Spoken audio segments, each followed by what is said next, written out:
Bonsoir, shalom, que Dieu vous bénisse, que la grâce de l'Éternel soit sur vous. C'est toujours votre frère, oui, sacré, Sacramento, le prédicateur, toujours pour vous servir et vous apporter la parole de Dieu. Donc le Seigneur m'a mis à cœur une pensée pour encourager quelqu'un. Car cette parole est un encouragement. Encore c'est un message d'encouragement. Je veux encourager quelqu'un. Donc ce message concerne une personne que Dieu a bien disposée, Dieu a bien préparée. Et ce message, c'est pour t'encourager, c'est pour te fortifier. Oui, c'est pour te restaurer, c'est pour t'apporter le réconfort. Donc nous allons lire dans Ésaïe chapitre 41, du verset 10 au verset 11. C'est là où on va tirer notre message d'encouragement d'aujourd'hui. Lisons la parole de Dieu. Ne crains rien, car je suis avec toi. Ne promène pas des regards inquiets, car je suis ton Dieu. Je te fortifie. Je viens à ton secours. Je te soutiens de ma droite triomphante. Voici, ils seront confondus. Ils seront couverts de honte, tous ceux qui sont irrités contre toi. Ils seront réduits à rien. Ils périront, ceux qui disputent contre toi. Alors, dans la Bible, ce chapitre 41 du livre d'Ésaïe a pour thème « Israël doit mettre sa confiance en l'Éternel ». Dans ce chapitre, l'Éternel exhorte son peuple, Israël, qui devant un temps difficile, devant un moment difficile, une période de douleur, de malheur, il doit mettre sa confiance en l'Éternel. Mais le thème que j'aimerais partager avec vous, c'est « Ne crains rien ». Ne crains rien. Voilà le thème que j'aimerais partager avec vous aujourd'hui. Ne crains rien. Je m'adresse à une personne qui a peur, craintif, par rapport à ce qu'elle traverse, par rapport à ce qu'elle vit, par rapport à ce qu'elle a entendu. Et elle a perdu confiance. Elle vit dans la peur. Alors écoute-moi. Le Seigneur te dit, ne crains rien. Alors nous allons, j'ai tiré 4 points importants. 4 points que nous allons, bien aimés, voir ensemble par rapport à ce texte. 4 points. Premier point, c'est que tu ne dois pas faire. C'est que tu ne dois pas faire. C'est 1. Deuxièmement, c'est que Dieu te dit. Troisièmement, c'est que Dieu te promet. Et quatrièmement, c'est qui arrivera à ceux qui sont contre toi. Voilà les 4 points que nous allons partager aujourd'hui. Alors passons au premier point. C'est que tu ne dois pas faire. Selon ce texte, c'est que tu ne dois pas faire. Il y a une chose que Dieu veut que tu puisses faire. Il y a une chose qui t'interdit, que tu ne dois pas faire. Devant ta difficulté, devant ta situation, il y a une chose que tu ne dois pas faire. Qu'est-ce qu'il dit? Il dit, ne crains rien. Ne crains rien. C'est la première chose. Il dit, ne crains rien. Donc Dieu te dit aujourd'hui, toi qui me suis, toi qui m'écoutes, parce que tu passes par un temps difficile, parce qu'il y a un malheur qui t'a visité, parce que tu es combattu, parce qu'il y a des gens qui veulent te faire du mal, il te dit, ne crains rien. Et ce mot, ne crains rien, est écrit dans la Bible 365 fois. 365 fois. Ça veut dire que chaque jour de ta vie, chaque jour, donc l'année a 65 jours. Donc, chaque jour de l'année, Dieu te dit, ne crains rien. Il dit, ne crains rien. Il parle de la peur.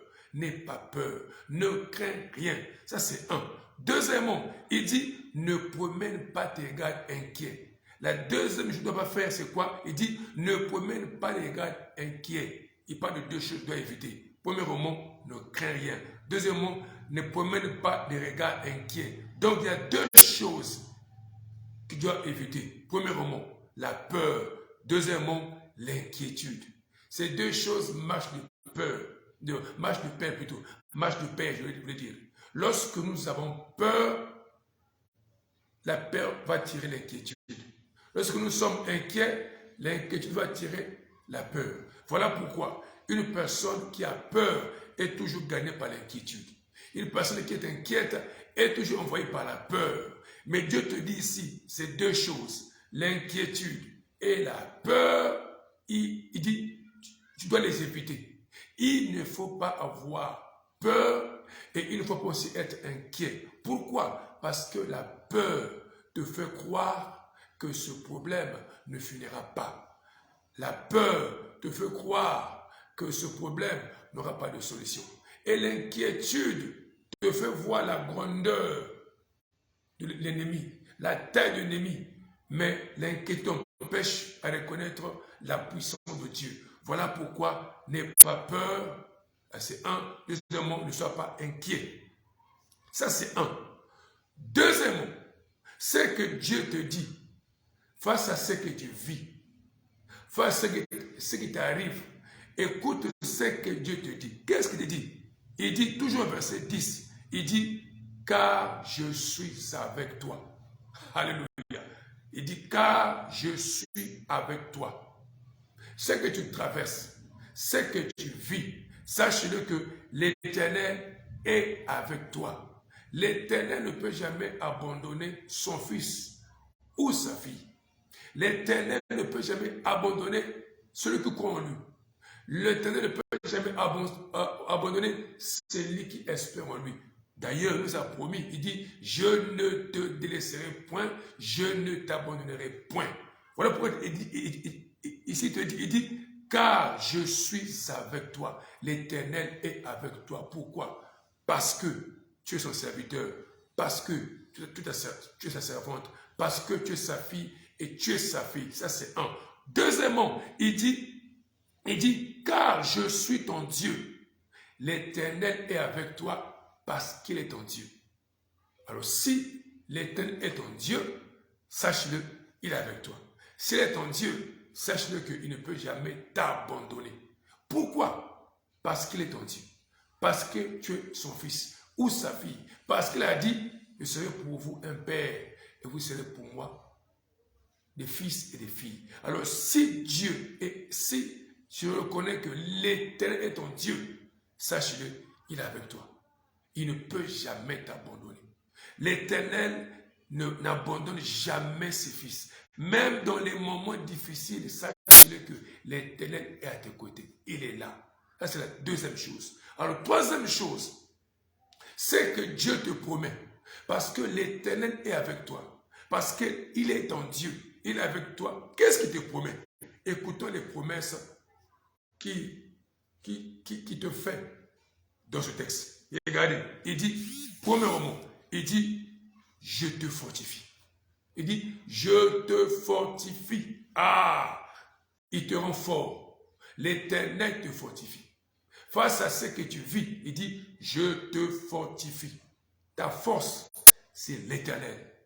Ta force, c'est l'Éternel. Parce qu'il sait très bien, s'il ne te fortifie pas, tu risques de succomber, de tomber, d'abandonner ou de te retirer. Voilà pourquoi il dit, je te fortifie. Ça, c'est un. Deuxièmement, il dit, je viens à ton secours. L'Éternel vient à ton secours. Mais pourquoi? Parce qu'il est ton Dieu. Il dit, je viens à ton secours. Voilà pourquoi le psalmiste dit, l'Éternel est un secours qui ne manque jamais au jour de la détresse. Et le même psalmiste, il se dit encore, je lève mes yeux vers les montagnes. D'où me viendra le secours? Les secours viennent de l'Éternel. Comprenez mes frères, l'Éternel vient à ton secours. Il te fortifie, ça c'est un. Deuxièmement, il dit, je viens à ton secours. Il vient vers toi. Il vient pour te secourir. C'est pas fini, hein, c'est 2. Troisièmement, il dit, je te soutiens de ma droite triomphante. Je te soutiens de ma droite triomphante. Regardez, premièrement, il dit, il te fortifie. Deuxièmement, il dit, il vient à ton secours. Et troisièmement, il dit, je te soutiens. L'Éternel te soutient. Oh, mon frère, il y a ceux qui ont pour soutien leurs amis, leurs frères, qui ont des moyens, qui sont stables dans la société. Mais ici, il te dit, il dit, je te soutiens. L'Éternel est ton soutien. Même s'il n'y a personne pour t'aider, pour te soutenir physiquement, sache-le que l'Éternel est ton soutien. Voilà pourquoi le psalmiste dit, je me couche, je m'endors, je me réveille, car l'Éternel est mon soutien. L'Éternel est mon soutien et je ne crains point les miracles des personnes qui m'assiègent de toutes parts. L'Éternel est le soutien de tous ceux qui croient en lui.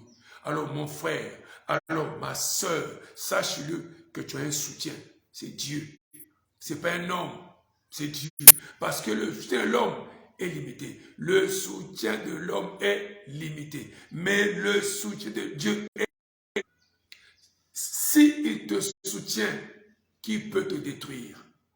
S'il te soutient, qui peut te vaincre? Voilà pourquoi il dit, je te soutiens de ma droite triomphante. Donc par sa puissance, l'Éternel te soutient. Voilà ce que l'Éternel promet à celui qui croit en lui. La quatrième des choses pour terminer, c'est que ce qui va arriver à ceux qui sont contre toi. Ce qui va arriver à ceux qui sont contre toi. Qu'est-ce qui va arriver à ceux qui sont contre toi? Regarde, si l'Éternel est avec toi, si l'Éternel te fortifie, s'il vient à ton secours, s'il te soutient, qu'est-ce qui va arriver à ceux qui te combattent, à ceux qui sont contre toi? On va lire ça. Le verset 11, il dit, ceux qui te combattent, ceux qui sont contre toi, il dit, ils seront confondus. Ils seront confondus. L'Éternel va les confondre. Il va confondre ceux qui te combattent. Il va confondre ceux qui te critiquent. Il va confondre ceux qui parlent mal de toi. L'Éternel les confondra. Ils seront confondus. Pourquoi? Parce que l'Éternel est ton soutien. Si l'Éternel te soutient, tous ceux qui te combattent, quel que soit leur nombre, il dit ici, ils seront confondus. Ça c'est un. Deuxièmement, il dit, ils seront couverts de honte. La honte sera sur eux. Pourquoi la honte? Parce qu'ils te combattaient pour te détruire. Ils te combattaient pour t'anéantir. Mais parce que l'Éternel te soutient, c'est eux qui vont connaître la honte. Ils s'attendaient que toi tu vas tomber, mais c'est eux qui vont tomber. Comme l'histoire de Naaman et le peuple d'Israël autour de la reine Esther. Il avait fomenté un coup contre les enfants d'Israël. La même nuit où on devait tuer, la même nuit où le plan devait être exécuté, cette même nuit, Dieu a confondu Aman. Et c'est lui qui a été tué à la place, au poteau qu'il avait préparé pour détruire Mardoché. Le complot contre Mardoché s'était retenu à la honte d'Aman. Pourquoi? Parce que l'Éternel était le soutien de son peuple. Mon frère, lorsque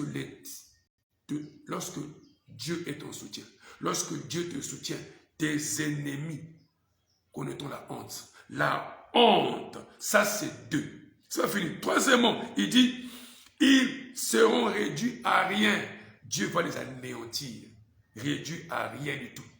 Ils se croyaient forts. Mais lorsque Dieu va s'élever pour te soutenir, ils sont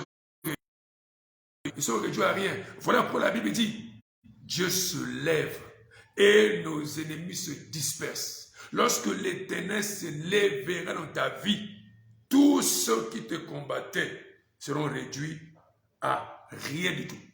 Rien du tout. Ce n'est pas fini. Et quatrièmement, il dit, ils périront. Donc ils vont mourir. Ils vont mourir. Voilà pourquoi il est interdit dans la Bible. Il dit, ne touchez pas à mes oins. ne fais-tu pas de mal à mes prophètes. Quand on parle d'un oint, c'est qui est un oint est une personne, et toute personne en Christ remplie du Saint-Esprit. Oint du Saint-Esprit, ça peut être un homme, ça peut être une femme. Dès que l'onction est sur toi, ou le Saint-Esprit habite en toi, tu es oint ou tu es ointe. Alors une telle personne, on la touche. Si vous touchez une telle personne, la main de Dieu sera contre vous. Tes ennemis périront. Il dit, ils périront, c'est-à-dire qu'il va les détruire. Attention, Dieu peut détruire toute une nation à cause de toi, tu le sais. Dieu peut détruire tes ennemis à cause de toi. Celui qui touche un enfant de Dieu, ça tire la colère de Dieu. Il dit, dans le livre je crois dans le livre d'Exode, il dit, je serai les ennemis de vos ennemis et l'adversaire de vos adversaires. C'est pour dire que celui qui combat un enfant de Dieu, qui combat un sceptre de Dieu, une servante de Dieu, ça tire la colère de Dieu. Je parle de ceux qui craignent Dieu, bien sûr, ceux qui marchent avec Dieu. Quand tu marches avec Dieu, celui qui te combat, ça tire la colère de Dieu. Dieu dit ici, ils périront. Il dit, ceux qui disputent contre toi. Il dit, tous ceux qui disputent contre toi. Ça veut dire quoi, bien-aimé? Ceux qui seront confondus, ceux qui seront couverts de honte, ceux qui seront réduits à néant, et ceux qui vont périr sont ceux qui disputent contre toi. Voilà pourquoi mon frère ne craint rien. Voilà pourquoi ma soeur ne craint rien. Parce que Dieu est avec toi. Il te soutient. Voilà la parole que je vais t'apporter ce soir. Sache-le, Dieu est avec toi. Sache-le, il est avec toi. Et parce qu'il est avec toi, il dit, ne crains rien. Ça c'est un. Il dit, ne promets pas les regards inquiets. Il te promet, il dit, je suis avec toi. Je suis ton Dieu. Il te fait des promesses. Il dit, je viens à ton secours. Je te soutiens de ma droite triomphante. Il le dit. Et il te promet. Il te dit que tous ceux qui sont contre toi, il dit, ils connaîtront, ils seront confondus. Ils seront couverts de honte. Ils seront réduits à rien. Et ils paieront. Voilà la parole que je voulais t'apporter. Que fortifie-toi dans le Seigneur. Et fais confiance à l'Éternel. Parce qu'il te connaît. Et défendra ta cause. Que la paix de Dieu soit sur toi. Et que le Dieu de grâce t'accorde la victoire sur tous tes ennemis. Au nom de Jésus-Christ de Nazareth. Shalom et à bientôt. Que Dieu vous bénisse. Bye bye. Merci à vous. Amen.